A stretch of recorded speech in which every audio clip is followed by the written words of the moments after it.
YCP Hindu ద్రోహి అంటూ మరో వీడియోను జనసేన ఎమ్మెల్సీ నాగబాబు విడుదల చేశారు. తిరుమల శ్రీవారి సొమ్ముతో కల్తీ నెయ్యితో ప్రసాదాలు తయారు చేసి ప్రజలకు పంచిపెట్టారని, ఇది మహా పాపమని మండిపడ్డారు. అడ్డదారులు తొక్కి అప్పటి టీటీడీ చైర్మన్ వైవి సుబ్బారెడ్డి నేతృత్వంలో అక్రమాలకు పాల్పడ్డారంటూ ఆరోపించారు.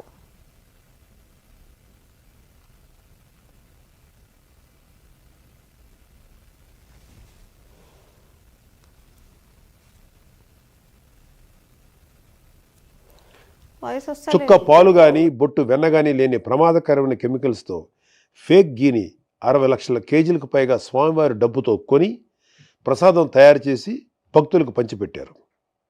ఎంత పాపం, ఎంత ద్రోహం ఇది! ప్రభుత్వ సొమ్ముతో ఎలాగూ వైఎస్ఆర్సీపీ అవినీతి చేసింది. స్వామివారి టీటీడీని అయినా కొంచెం నీతిగా నడిపి ఉండొచ్చు కదా. ముఖ్యంగా ప్రసాదం లాంటి విషయాల్లో ఈ ఫేక్ నెయ్యిని కొనడం కోసం టీటీడీ చైర్మన్గా వైఎస్ జగన్మోహన్ రెడ్డి బాబాయ్ అయిన వైవి సుబ్బారెడ్డి ఉన్నప్పుడు 2020 ఫిబ్రవరిలో రూల్స్ని మార్చారు. ఆల్రెడీ ఉన్న కండిషన్స్ని సగానికి పైగా తగ్గించారు.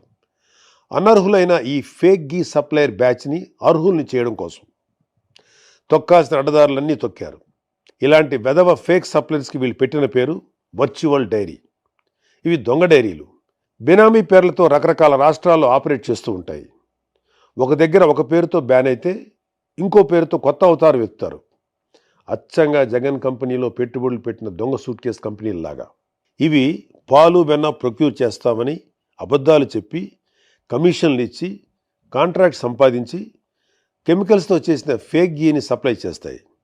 మరొకసారి గుర్తు చేస్తున్నా, ఇవేవి నేను ఇంకెవరో పుట్టించిన మాటలు కాదు. సాక్షాత్తు సిట్ 36 మందిని నేరస్తులకు చెప్తూ వేసిన ఛార్జ్ షీట్లో ఉన్న విషయం.